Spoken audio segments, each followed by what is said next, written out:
Hello viewers, welcome back to our series of lectures on solid state.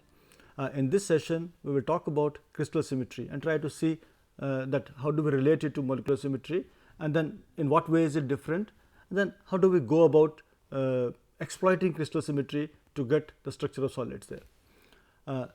The session is planned as follows, that is, typically as we have been doing all these times, that we will try to review the contents of the previous sessions. Thereafter, we will try to see that how does crystal symmetry compare with molecular symmetry, in what ways is different from there. And in this process, we will realize that there are two kinds of symmetries for crystal. One is what is called as a macroscopic symmetry. So, we will talk about the macroscopic symmetry operations in crystals. Thereafter, we will come across a very important, rather a new state of matter, what is called as quasicrystals, and we will try to establish that quasicrystals does not violate the macroscopic symmetry operations of crystals. Thereafter, we will take up the microscopic symmetry operations, and in this context, we will try to talk about two prime symmetry operations which are specific to crystals, that is screw rotation and the glide. Then towards the end, we will try to sum up what we do in today's session.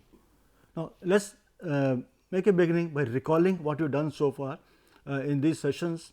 What we have done so far is we started by discussing the characteristics of solids and explained the concepts of lattice, unit cells, etc., etc. Thereafter, we explained in detail about the closed packed structures and described the structure of some simple ionic solids in terms of the cubic closed packed structures.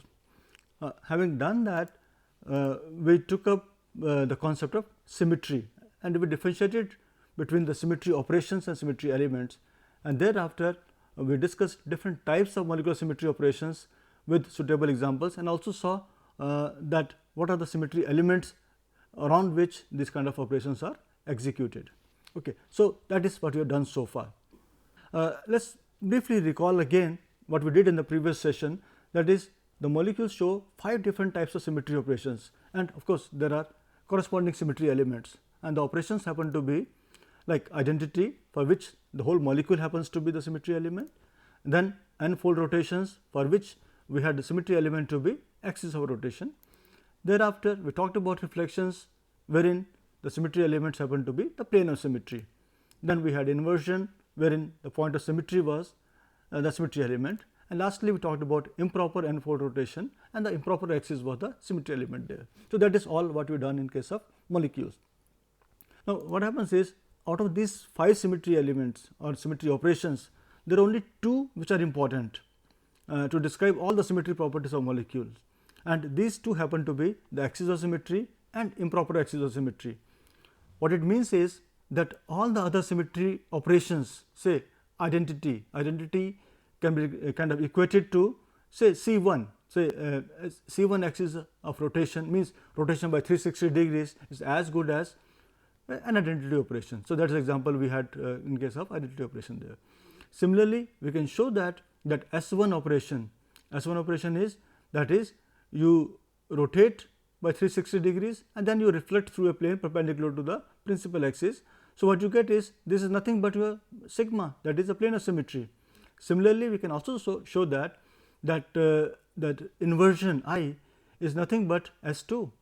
That means, if I take this molecule here, that means this atom, rotate it by 180 degrees, and thereafter take a reflection in this plane perpendicular there, I come across this thing, which is nothing but my symmetry element inversion here. That means, if I start from here, pass to this point here and come over here, that means this is my center of inversion there. So, we find that is a center of inversion, the plane of symmetry and identity, they all can be equated in terms of the corresponding symmetry elements like axis of symmetry and improper axis of symmetry. So, essentially it boils down to saying that we need only 2 symmetry elements there. That is very, very crucial. We will try to talk more about it as we build further. Now, let us see in what way is crystal symmetry different from that of molecular symmetry. The crux of this is that typically, as we just seen, that the molecules display rotation, reflection, inversion, etc., etc. But in case of crystals, we have additional thing there, because in case of crystals we have got what is called as a translation symmetry, because that is not there in case of molecules. Molecules are individual molecules, they have got their own symmetry elements there. But in case of crystals, what we have is, let us look at a lattice there. So, what crystals do is they show what is called as a translation. That means, we can translate the crystal lattice, and then we find that we come to the equitable positions over there. So, this is exclusive of crystals.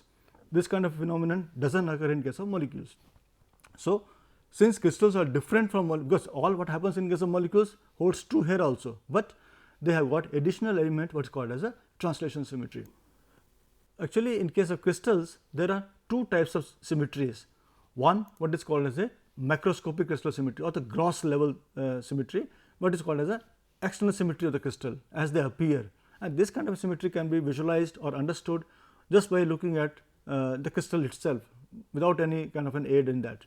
On the other hand, there is what is called as a microscopic crystal symmetry, which is based on the internal structure, the lattice part of it. So, that means we can, if we have to talk about crystal symmetry, we have to look at two different levels there. Let us start with the macroscopic crystal symmetry. What we find is that as in case of molecules, even crystals also show similar kind of symmetries. Let us see. We recall that in case of molecules, that a rotation by 360 degree by n brings the molecule in an indistinguishable position. That means, that shows what is called as a Cn. Okay. Now, in the possible values of n in case of molecules happen to be 1, 2, 3, 4, 5, 6 up to infinity, all possibilities are there. But when we extend this kind of an argument and try to look at the crystals, we find that similar rotations are there in crystals also. However, when we move to the crystals, we find that n is equal to 5, that is the crystal symmetry having C5 rotation is not permissible. This actually is a consequence of translation symmetry. Let us try to establish why so. Why is it that the crystals do not show a C5 rotational axis? Let us make a beginning by looking at a lattice here. Let us take say about 4 lattice points here. This is A1, A2, A3, A4, and then A happens to be the repeat distance between them. Now, if it is a lattice, then we find that any rotation say along on an axis at A3 by an angle alpha should lead me to a new lattice point, say I call it as B2. Here, if I make a rotation of about alpha degrees, I should be getting a point here B1. So, this will be a set of lattice points which are parallel to this set of lattice points there.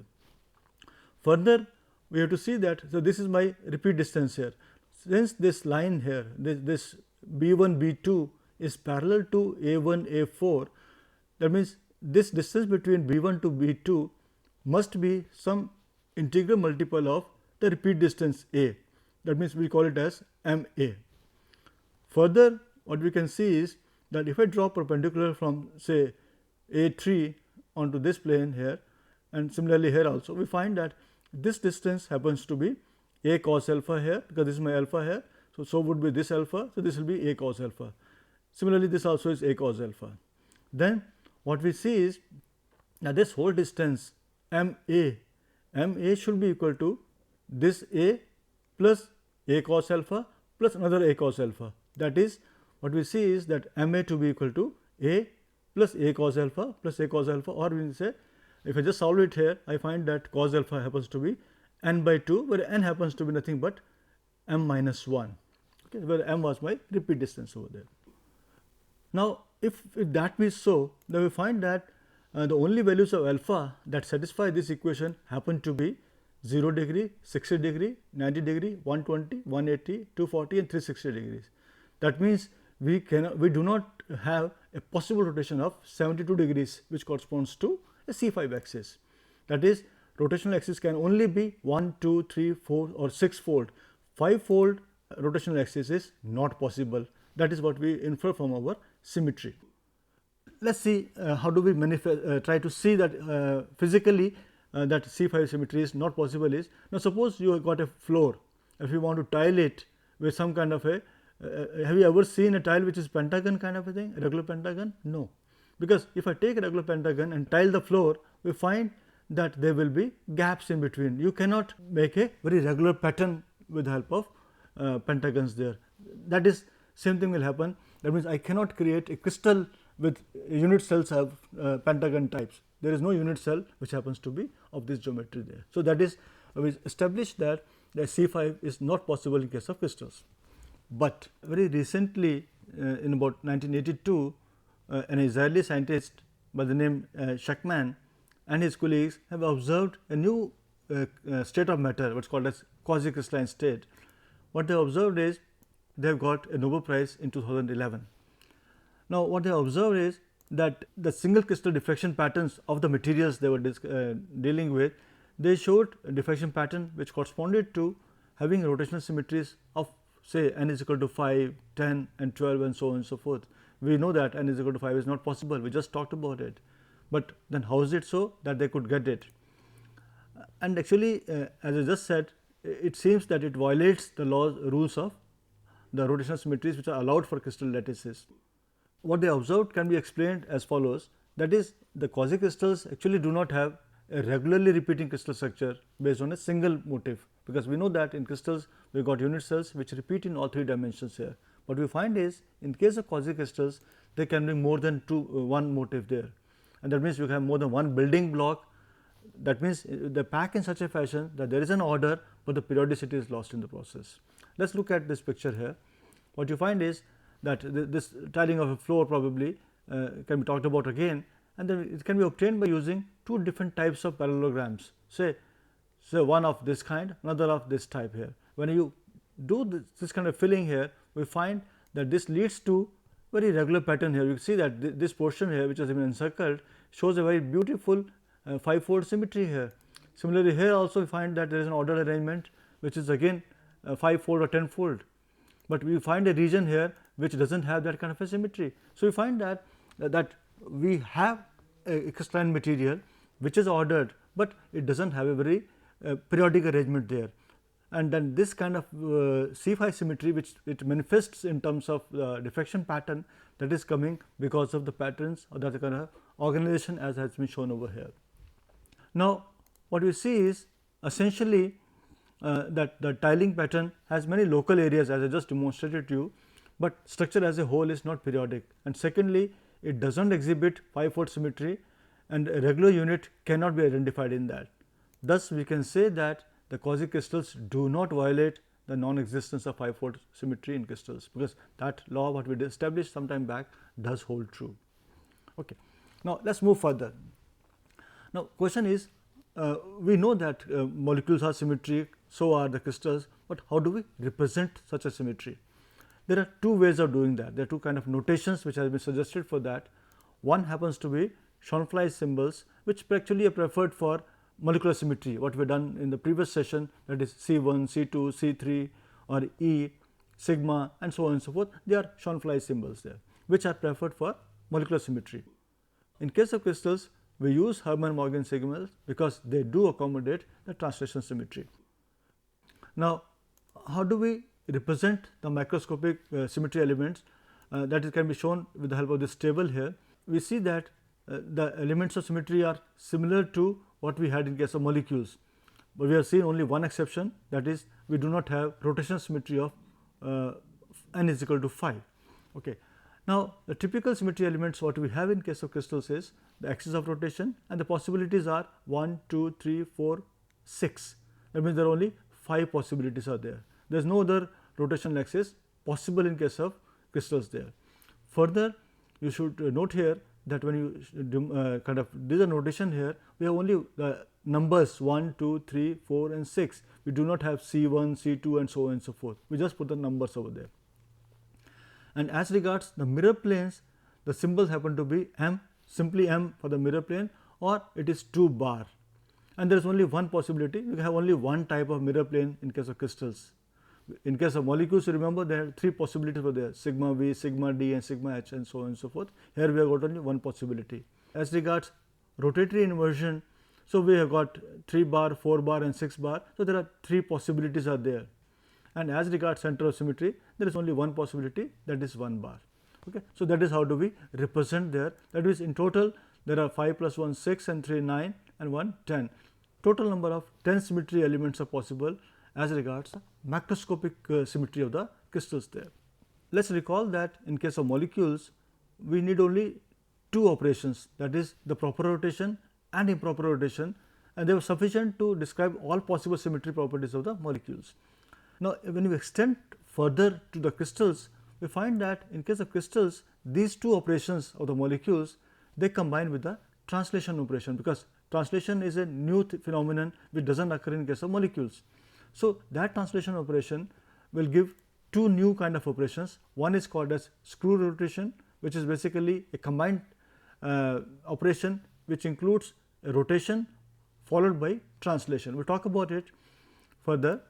And second operation is glide, which is basically a combination of improper rotation and translation. Let us see each one of them one by one. Let us see what is screw rotation.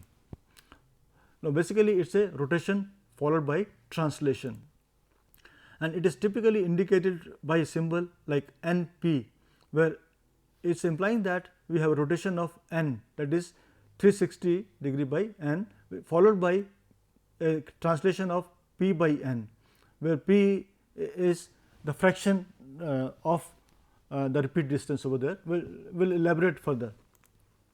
Now, let us talk about different kind of screw rotations there. We start with screw rotation n is equal to 2. What this shows us here is this is a normal rotation 2, that means equivalent of a C2 in case of a molecule.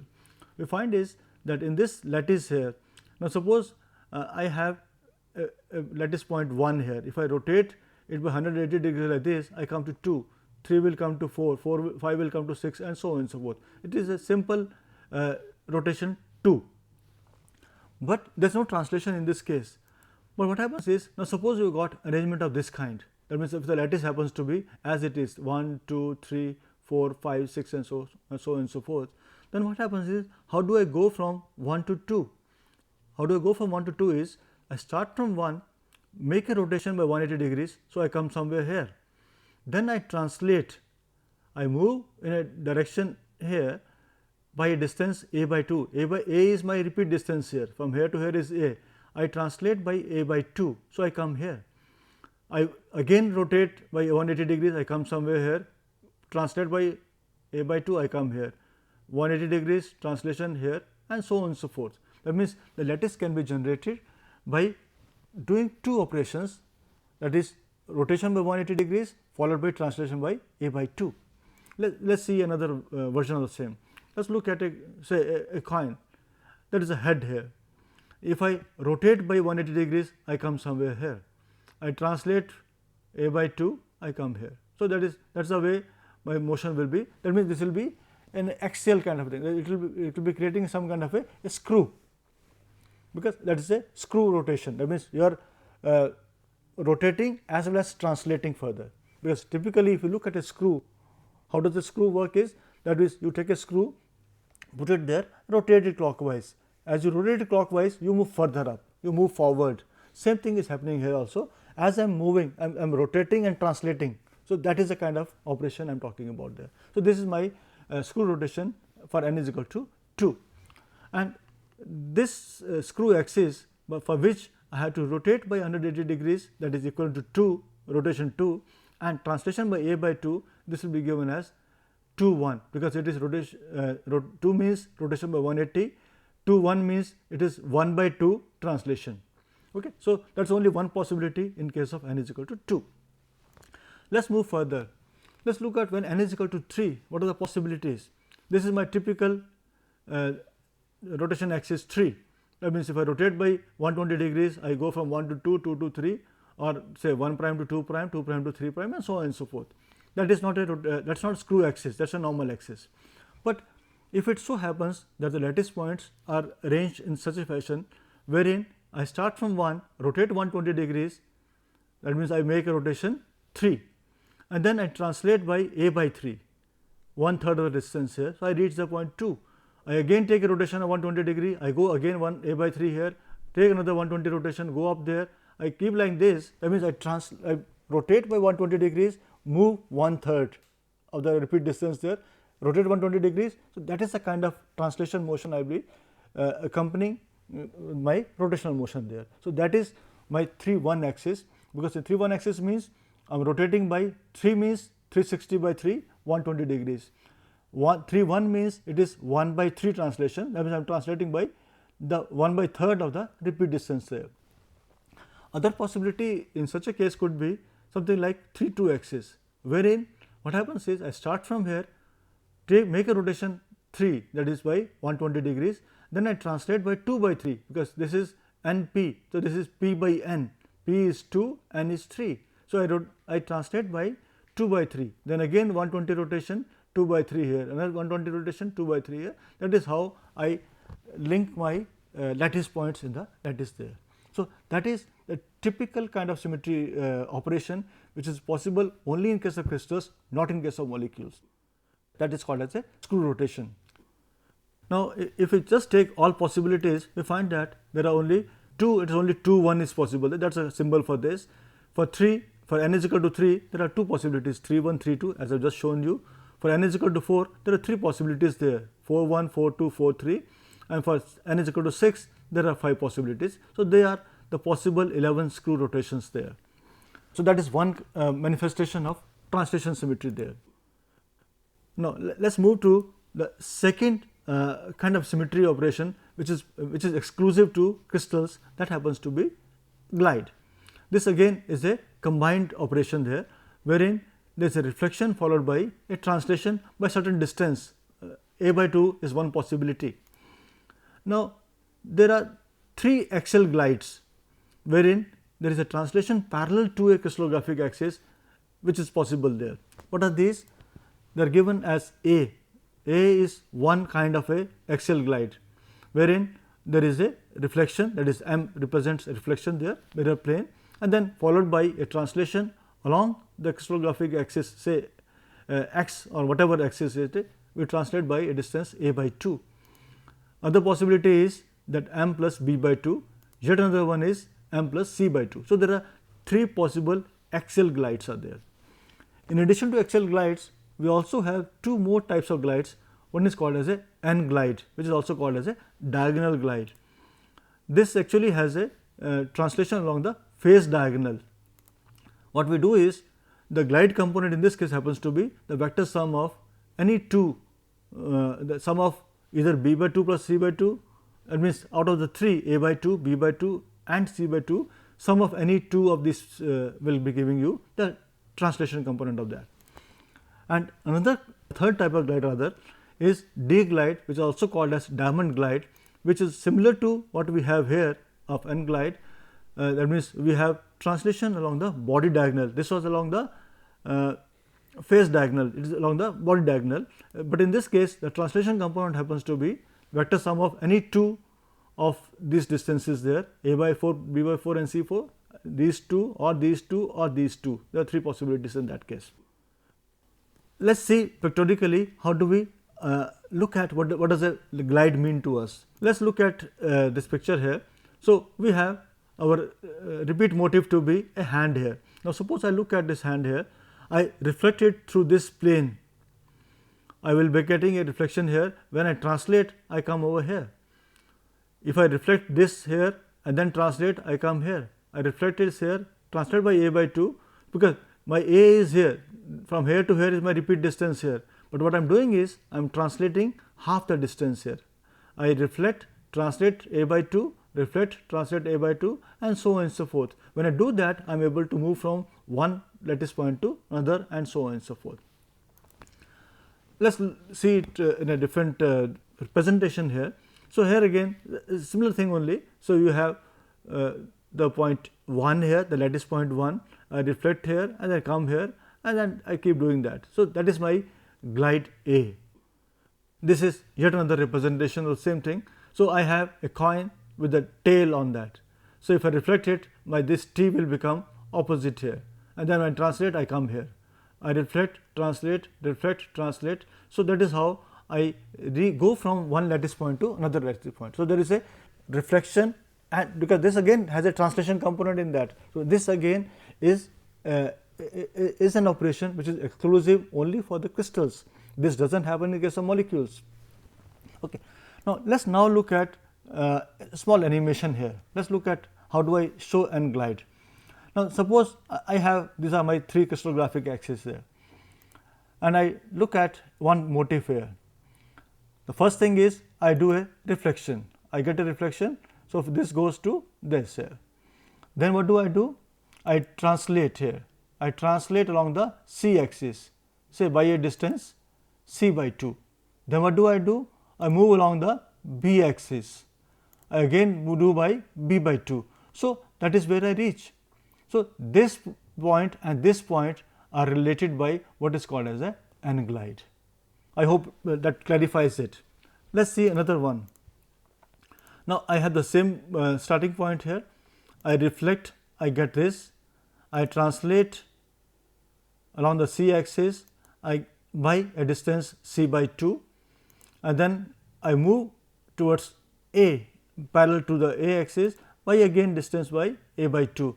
So, this will be my new lattice point here. So, this T this motif and this motif are related by what is called as a n-glide. So, similarly we can talk about the d-glide as well. D-glide basically would be similar to the what I just shown you, but it will have translations equal to the combination of B by 4 and A by 4, or B by 4 and C by 4, and so on and so forth. So, that is the way we had defined that earlier. Okay. So, that is the possible symmetry operations in case of crystals there. Now, what are the total possible macroscopic symmetry elements in case of crystal? That happens to be 16, because we just saw that there are 11 screw axes possible there, or screw rotations possible there, because screw rotation is an operation, screw axis is the element for that, the corresponding element for that.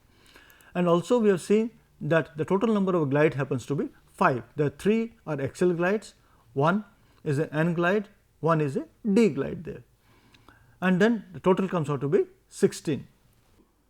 Now, let us sum up what we have done today. What we have done today is we briefly reviewed the contents of the previous sessions. Thereafter, we differentiated between the molecular symmetry and crystal symmetry. That means, we highlighted the aspect that in case of crystals we have got an additional component of translation symmetry there, because of that there are new symmetry elements which come into picture, or symmetry operations which come into picture, and they happen to be that screw rotations and the glides there. Thereafter, we discussed the macroscopic symmetry elements in crystals and demonstrated non-existence of a 5-fold rotation, because we did a small derivation to demonstrate that.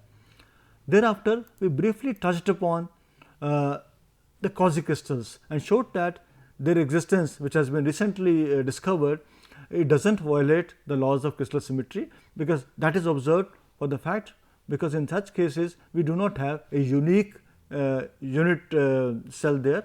There can be more than one motif contributing to the observed symmetries in that case. Thereafter, we explained 2 kind of symmetry operations and the corresponding symmetry elements which are specific to crystals and which are because of the macroscopic symmetry in the crystal, and they happen to be the screw axis and glide planes, wherein we saw that there are a total of 11 screw axes possible and there is a possibility of only 5 kind of glide planes there. Now, with that we conclude our session on crystal symmetry. In the next session we will now talk about, because our ultimate objective is to understand how do we look at the structure of a solid, and to understand that in the next session we will talk about what are the crystal planes, and then how do we designate them, and then how does it happen that any crystalline material gives us an X-ray diffraction pattern there. We will talk about the principle of X-ray diffraction, and thereafter we will try to see that how do we